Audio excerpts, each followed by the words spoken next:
전능하사 천지를 만드신 하나님 아버지를 내가 믿사오며 그 외아들 우리 주 예수 그리스도를 믿사오니 이는 성령으로 잉태하사 동정녀 마리아에게 나시고 본디오 빌라도에게 고난을 받으사 십자가에 못 박혀 죽으시고 장사한 지 사흘 만에 죽은 자 가운데서 다시 살아나시며 하늘에 오르사 전능하신 하나님 우편에 앉아 계시다가 저리로서 산자와 죽은 자를 심판하러 오시리라. 성령을 믿사오며 거룩한 공회와 성도가 서로 교통하는 것과 죄를 사하여 주시는 것과 몸이 다시 사는 것과 영원히 사는 것을 믿사옵나이다. 아멘. 찬송가 423장입니다. 찬송 423장입니다.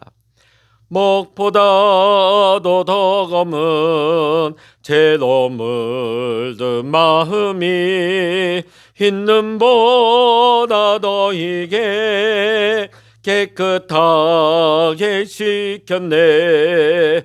주의 보혈 흐르는데 믿고 뛰어나가 주의 은혜 내가 입어 깨끗하게 되었네. 모든 의심 걱정과 두려움이 사라져 슬픔 탄식 변하여 기쁜 찬송 되었네. 주의 보혈 흐르는데 믿고 뛰어나가 주의 은혜 내가 입어 깨끗하게 되었네. 세상 모기 영화와 즐겨하던 모든 것 주를 믿는 내게는 분토만도 못하다. 주의 보혈 흐르는데 믿고 뛰어나가 주의 은혜 내가 입어 깨끗하게 되었네. 나의 모든 보배는 저 천국에 쌓였네. 나의 평생 자랑은 주의 십자가로다. 주의 보혈 흐르는데 믿고 뛰어나가 주의 은혜 내가 입어 깨끗하게 되었네. 아멘. 이 시간 우리에게 주시는 하나님의 말씀 신약 성서 고린도전서 5장 1절로부터 13절까지입니다. 신약 성서 267면 고린도전서 5장 1절로부터 마지막 13절까지 같이 읽겠습니다. 너희 중에 심지어 음행이 있다 함을 들으니 그런 음행은 이방인 중에서도 없는 것이라. 누가 그 아버지의 아내를 취하였다 하는도다. 그리하고도 너희가 오히려 교만하여져서 어찌하여 통한이 여기지 아니하고 그 일 행한 자를 너희 중에서 쫓아내지 아니하였느냐. 내가 실로 몸으로는 떠나 있으나 영으로는 함께 있어서 거기 있는 것 같이 이런 일 행한 자를 이미 판단하였노라. 주 예수의 이름으로 너희가 내 영과 함께 모여서 우리 주 예수의 능력으로 이런 자를 사탄에게 내주었으니 이는 육신은 멸하고 영은 주 예수의 날에 구원을 받게 하려 함이라. 너희가 자랑하는 것이 옳지 아니하도다. 적은 누룩이 온 덩어리에 퍼지는 것을 알지 못하느냐. 너희는 누룩 없는 자인데 새 덩어리가 되기 위하여 묵은 누룩을 내버리라. 우리의 유월절 양 곧 그리스도께서 희생되셨느니라. 이러므로 우리가 명절을 지키되 묵은 누룩으로도 말고 악하고 악의에 찬 누룩으로도 말고 누룩이 없이 오직 순전함과 진실함의 떡으로 하자. 내가 너에게 쓴 편지에 음행하는 자들을 사귀지 말라 하였거니와 이 말은 이 세상에 음행하는 자들이나 탐하는 자들이나 속여 빼앗는 자들이나 우상 숭배하는 자들을 도무지 사귀지 말라 하는 것이 아니니 만일 그리하려면 너희가 세상 밖으로 나가야 할 것이니라. 이제 내가 너희에게 쓴 것은 만일 어떤 형제라 일컫는 자가 음행하거나 탐욕을 부리거나 우상 숭배를 하거나 모욕하거나 술 취하거나 속여 빼앗거든 사귀지도 말고 그런 자와는 함께 먹지도 말라 함이라. 밖에 있는 사람들을 판단하는 것이야 내게 무슨 상관이 있으리요마는 교회 안에 있는 사람들이야 너희가 판단하지 아니하랴. 밖에 있는 사람들은 하나님이 심판하시려니와 이 악한 사람은 너희 중에서 내쫓으라. 아멘. 할렐루야. 오늘 이 아침에도 함께 기도하시는 우리 사랑하는 모든 믿음의 성도님들과 여러분의 가정과 또한 여러분의 기도의 제목 위에 오늘도 하나님의 크신 은혜와 평강의 축복 또 기도 응답의 축복이 이 시간 여러분 모두와 함께 하시기를 주의 이름으로 간절히 축원합니다. 지금 고린도 교회가 있는 이 고린도라고 하는 도시는 그리스에 있는 도시입니다. 당시 60만 인구를 헤아리는 번창한 상업 도시였습니다. 그러다 보니까 수많은 여행자와 상인들이 필수적으로 지나다니는 통행로 역할을 하기도 했습니다. 뿐만 아니라 이 고린도 도시에는 12개의 신전이 있었습니다. 자, 근데 이 고린도는 성적으로 문란하기가 굉장히 유명한 도시였습니다. 고린도의 가장 높은 곳인 아크로 고린도에 세워진 아프로디테 신전에는 무려 1000여 명의 여사제가 있었습니다. 자, 이들은 종교의 이름으로 매춘을 자행하는 종교적 창녀들이었습니다. 그러니까 이 도시가 얼마나 음란하고 부도덕한 도시인지를 우리는 단적으로 알 수가 있습니다. 자, 그런데 이런 음란한 이 도시의 흐름이 고린도 교회 안에까지 침투해 들어옵니다. 그래서 오늘 고린도전서 5장의 말씀 보면 굉장한 폐륜 사건이 교회 안에서 발생되게 되어집니다. 자, 1절의 말씀 같이 읽습니다. 너희 중에 심지어 음행이 있다함을 들으니 이런 음행은 이방인 중에라도 없는 것이라. 누가 그 아비의 아내를 취하였다 하는도다. 자, 오늘 이 1절의 내용을 보니까 고린도 교인들 중에 어떤 교인이 자기의 계모, 어머니죠. 어머니를 취한 일이 있었던 것 같습니다. 물론 아비의 아내, 생모는 아니지만 계모입니다. 자, 아버지가 후처를 얻어 살다가 아버지가 세상을 떠나게 되자 아들이 아버지의 후처를 취해버린 것 같습니다. 자, 레위기 18장 8절의 말씀 보면 너는 계모의 하체를 범치 말라. 이는 내 아비의 하체니라. 이렇게 말씀하였습니다. 그러한 일은 성경에서 매우 가증한 죄악이었습니다. 성경을 보면 하나님은 음란에 대해서, 음행에 대해서 굉장히 강력하게 대처하시는 것을 우리가 볼 수가 있습니다. 우선 하나님께서는 십계명을 통하여 간음하지 말 것을 명령하셨습니다. 만일 간음하는 남녀를 발견하게 되면 둘 다 그 자리에서 사형시킬 것을 명령하셨습니다. 자, 하나님의 심판을 받기는 음행하다 걸린 다윗 왕도 마찬가지였습니다. 다윗 왕은 휘와 장수 우리아의 아내 밧세바와 간음을 하게 되어집니다. 하나님은 이것을 나단 선지자를 통해 엄히 책망을 하십니다. 다윗은 나단 선지자의 책망을 듣고 나서 즉시로 회개합니다. 물론 이 회개로 말미암아 다윗이 망하는 것은 멸망당하는 심판은 면했을지 모르지만 하나님의 징계를 피하지는 못하였습니다. 그때로부터 다윗의 집안에는 여러 가지의 불행이 꼬리에 꼬리를 물고 일어나기 시작합니다. 먼저 하나님은 바세바와 다윗이 간음하여 태어난 그 아이의 생명을 거두셨습니다. 그 후 다윗이 장차 암논이 그 이복 누인 다말을 겁탈하는 일이 발생하게 되죠. 이 일로 인해 암논은 다말의 친오빠인 압살롬에 의해서 살해를 당합니다. 그리고 얼마 있지 않아 압살롬은 아버지 다윗에 대항하여서 반역을 일으키게 되어집니다. 그리고 다윗의 첩틀을 백주 대낮에 모든 백성이 보는 앞에서 능욕을 하게 되어지죠. 얼마 있지 않아 압살롬의 반역은 진압이 되어지고 압살롬도 죽게 되어집니다.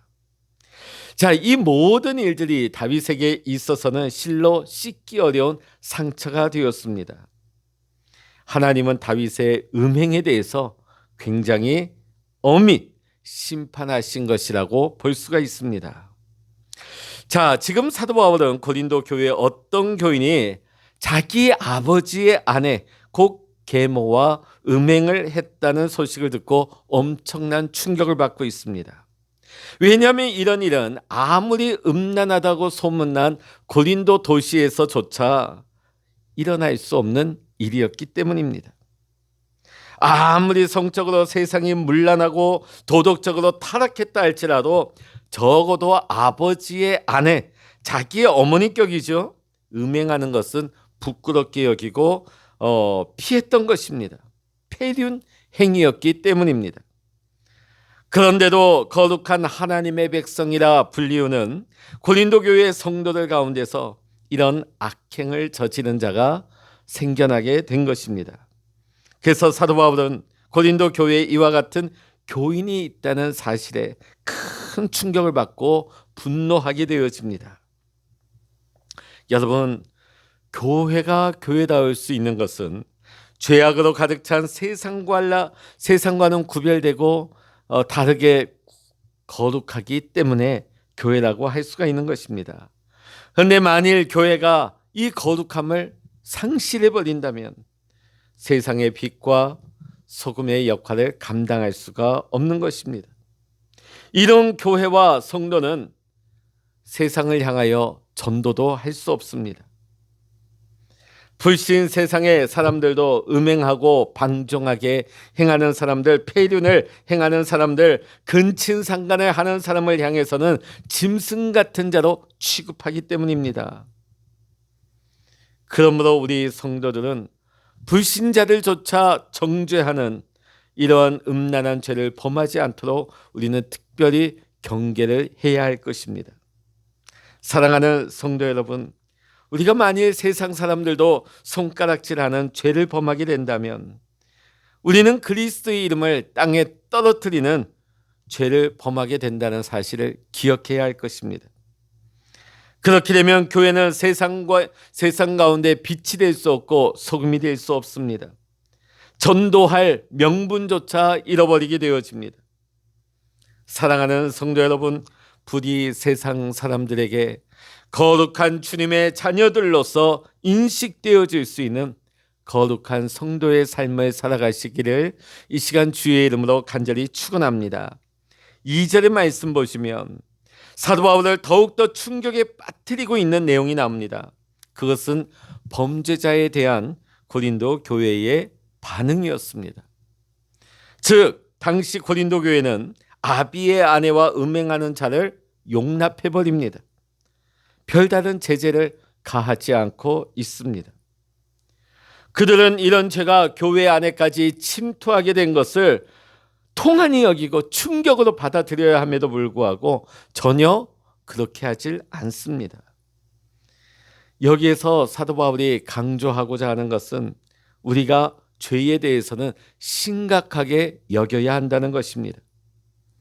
우리가 죄에 대해서 안일하게 대처하는 것만큼 위험한 일은 없는 것입니다. 죄에 대하여 심각하게 생각하지 않는 사람은 이미 위험한 지경에 빠졌다 할 수 있습니다. 그러므로 우리는 죄에 대해서 통한이 분하게 여겨야 합니다. 우리가 죄를 통한히 여길 때에 비로소 우리는 죄와 멀어질 수 있기 때문입니다. 우리가 죄에 대해서 통한히 여길 때에 비로소 우리는 그리스도를 본받고 닮아갈 수가 있는 것입니다. 또한 우리가 죄를 미워함으로 우리는 거룩한 하나님 안에 거할 수 있고, 우리가 모두 죄를 통한히 여길 때에 거룩한 성도의 삶을 살아가게 될 줄로 믿습니다.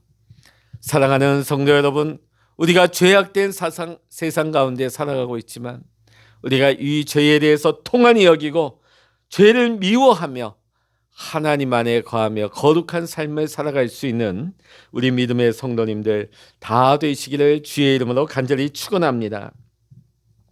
3절의 말씀 읽어봅니다. 내가 실로 몸으로는 떠나 있으나 영으로는 함께 있어서 거기 있는 것 같이 이런 일 행한 자를 이미 판단하였노라.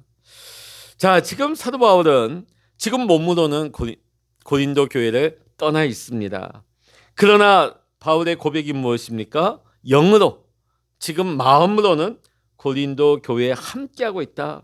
함께하면서 계모와 음행한 그 사람을 정죄하고 교회에서 추방시키는 심판을 하였다고 밝히고 있습니다. 오늘 우리가 사도 바울의 이 고백을 통해서 우리가 한 가지 깨닫는 것이 있습니다. 지금 현재는 하나님의 형벌이 눈에 보이게 그 죄인에게 직접 임하고 있는 것은 아닙니다. 그러나 하나님께서는 이 범죄한 죄인을 이미 정죄하시고 심판하고 계신다는 사실을 우리는 알아야 합니다. 사람들은 하나님께서 죄인들을 심판하시는 것이 무조건 세상 마지막 날 종말의 날에만 심판하시는 줄로 알고 있습니다만 결코 그렇지 않습니다. 하나님은 전지전능하시기 때문에 이 땅에서 일어나는 모든 죄악에 대해서 하나님은 다 알고 계십니다. 그리고 하나님은 공의로우시기 때문에 그 모든 죄를 범하는 자들을 미래가 아닌 현재에 이미 정죄하시고 심판하시는 것입니다. 종말의 심판은 이미 하나님께서 정죄하고 심판한 죄인에게 그 형벌을 집행하는 것일 뿐입니다. 그러므로 우리 성도들은 오늘도 하나님의 나의 행위를 모두 다 살피고 계신다 하는 이 사실을 결코 잊지 말아야 할 것입니다. 하나님의 뜻대로 의와 진리와 선을 행하는 성도들에게는 하나님이 상급을 준비해 놓고 기다리십니다. 그러나 불의와 악을 행하는 죄인들에 대하여서는 하나님께서 이미 정죄하시고 심판하고 계십니다.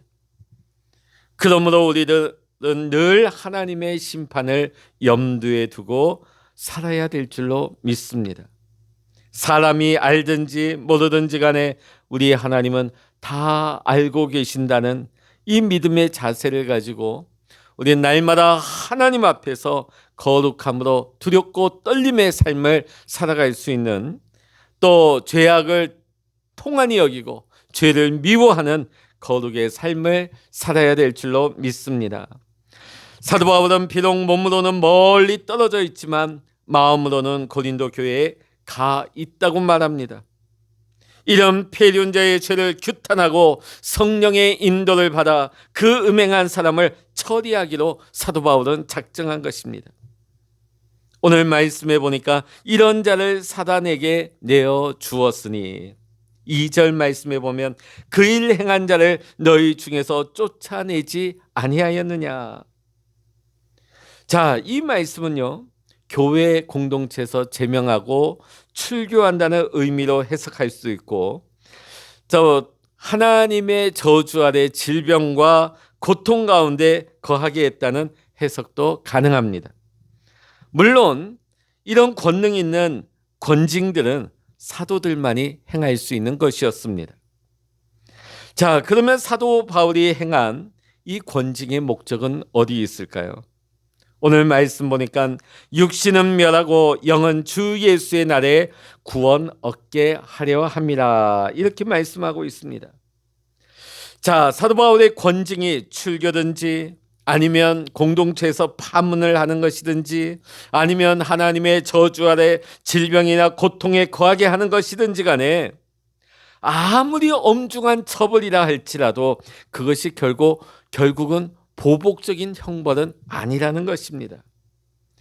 처벌만을 위한 징계가 아니라 오히려 그 징계를 통하여서 그 죄 지은 자가 양심의 눈을 뜨게 해주는 징계였던 것입니다. 이와 같은 징계는 그 자신을 구원하고 교회도 거룩하게 보존하는 것입니다.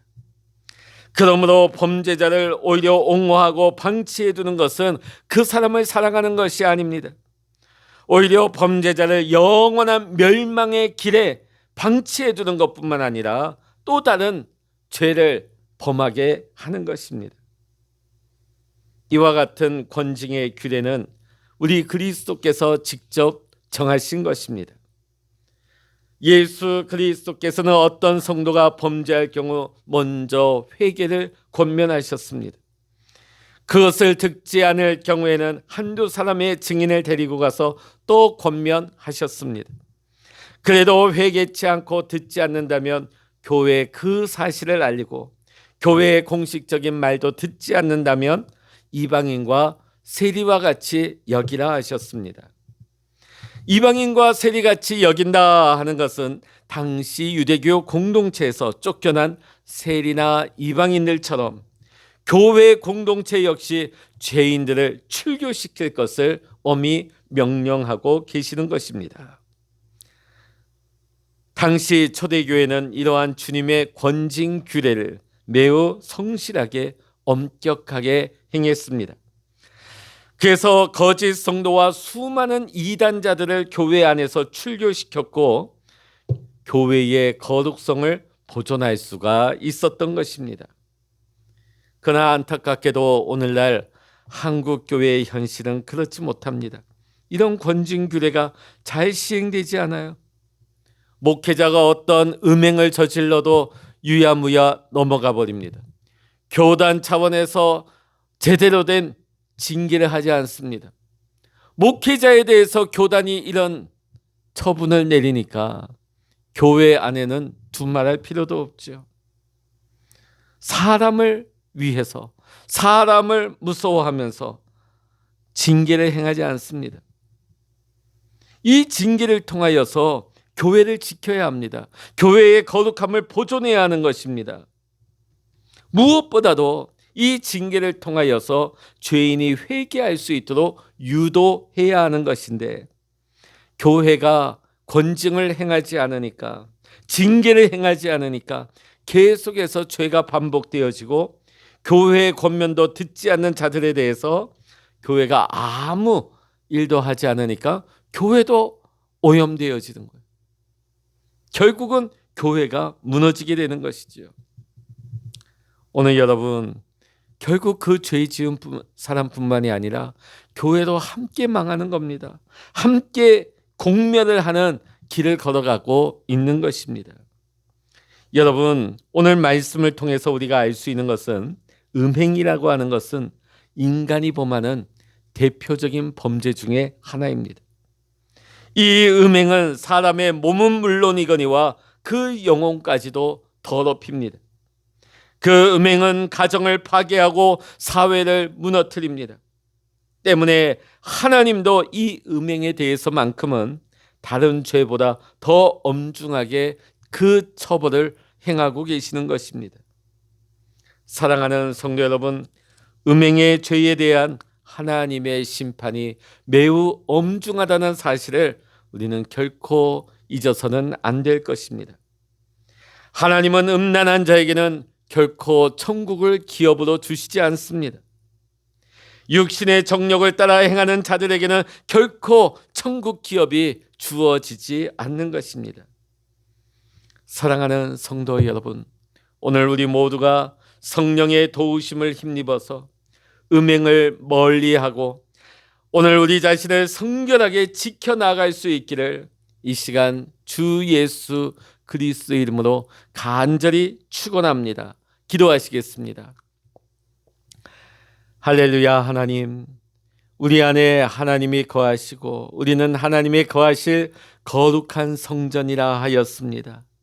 하나님, 우리가 하나님의 거룩한 성전을 음행으로 더럽히고 무너뜨리지 않도록 늘 성령님의 인도하신 가운데 깨어있게 하시고 분별하게 하여 주시옵시고, 하나님, 우리가 어둠과 타협하지 않도록 주여 우리를 인도하여 주시옵소서. 오늘 한국교회를 위해서 기도합니다. 교회 죄인들과 또 교회가 오염되어지는 것을 방치한 채 올바른 권징과 징계를 행하지 않아서 목회자와 성도들이 함께 무너져 내리는 것을 우리는 보고 있습니다. 하나님, 한국교회가 새로워지기를 원합니다. 한국교회 성도들이 새로워지기를 원합니다. 거룩하게 성별되기를 원합니다. 음행의 죄악에서 하나님 아버지, 우리가 타협하며 그 어둠 가운데 빠져들지 않도록 성령 하나님, 목회자를 지켜주시고 우리 한국교회 성도들을 주장하사 거룩한 교회, 거룩한 목회자, 거룩한 성도의 삶을 지켜나갈 수 있는 우리 모두가 될 수 있도록 주여 인도하여 주시옵소서. 오늘도 우리와 함께 하시는 주님만을 의지하고 찬양하며 우리 주 예수 그리스도의 이름으로 간절히 기도하옵나이다. 아멘. 찬양하라 내 영혼아, 찬양하라 내 영혼아, 내 속에 있는 것들아 다 찬양하라. 기도하라 내 영혼아, 기도하라 내 영혼아, 내 속에 있는 것들아 다 기도하라. 주여, 일창으로 합심하여 기도하십니다. 주여,